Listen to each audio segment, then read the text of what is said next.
Hi, good morning, one and all. Today we can discuss about need for classification. Last class we can discuss about the branches of zoology. Need for classification. ఎందుకు ఆర్గానిజమ్స్ని classify చేయాలి? Because it is impossible to study all living organism. అంటే ప్రతి ఒక్క living organisms గురించి చదువుకోవాలంటే చాలా కష్టంగా. ఇప్పుడు మనందరం దేని కిందకు వస్తాం? Homo sapiens sapiens. The scientific name of the humans is the homo sapiens sapiens. It is a species. మనందరినీ ఒక గ్రూప్లో పెట్టారు, ఎందుకంటే మన క్యారెక్టర్స్ ఒకలాగా ఉంటాయి కాబట్టి. That's why. అంటే ఇప్పుడు మన ఇండియాలో ఒక 100 కోట్ల మంది అనుకుంటే 100 కోట్ల మందికి సపరేట్గా ఒక సైంటిఫిక్ నేము ఒక క్యారెక్టర్ ఇవ్వలేముగా. ఏవైతే మనకు సిమిలర్ క్యారెక్టర్స్ ఉన్నాయో అలాంటి క్యారెక్టర్స్ సంబంధించిన ఆర్గానిజమ్స్ని ఒక గ్రూప్లో పెట్టడం, that is called as a classification. That's why. So it is necessary to devise some means to make this possible. This process is called as a classification. Classification is defined as a process by which anything is grouped into convenient categories based on some easy observable characters. అంతేగా మనం ఏదైతే క్యారెక్టర్స్ని observe చేసి similar characters ఉన్నాయో వాటన్నిటిని ఒక గ్రూప్లో పెట్టడం. ఆ కేటగిరీస్ని the scientific term used for this categories is called as a taxa. Hence, based on the characteristics of the all living organisms can be classified into different taxas. Here, what are the different taxas?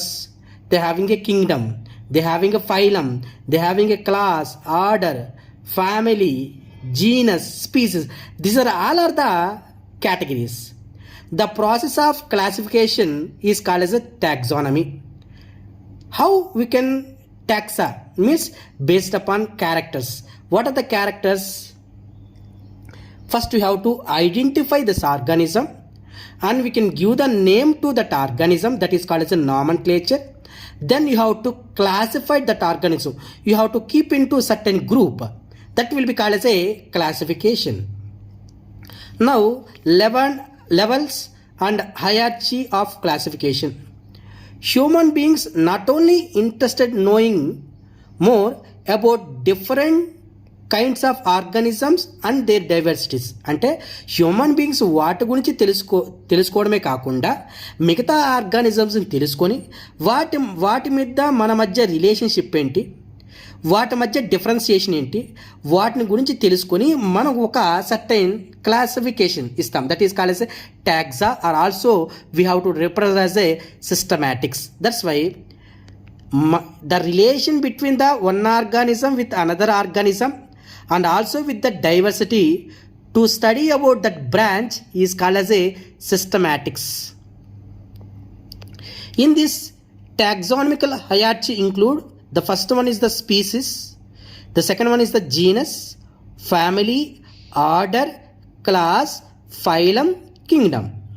For us they having a animal kingdom is there and they having a plant kingdom is there.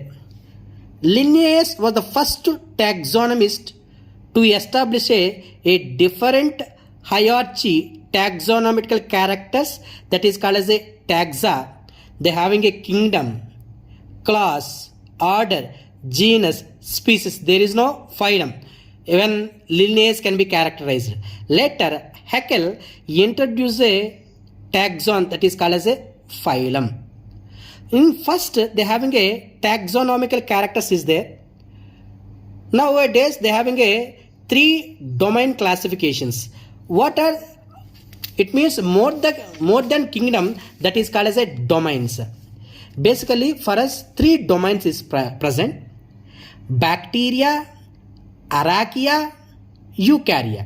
Bacteria, archaea, eukarya, mainly 3 domains is present.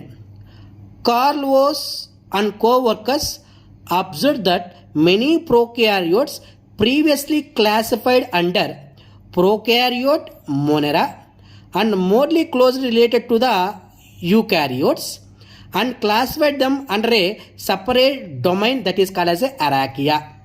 It means,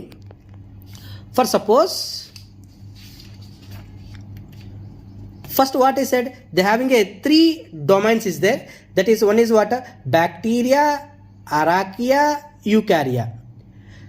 Before that, bacteria and archaea represent 2 separate distinct groups, and then later it will be named as a monera.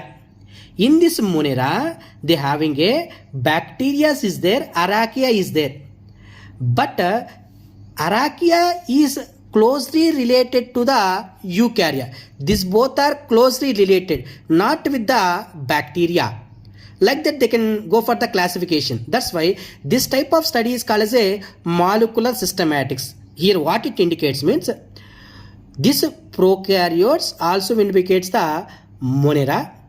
In that they having a bacteria and also they having a archaea. Archaea is more closely related with the eukarya.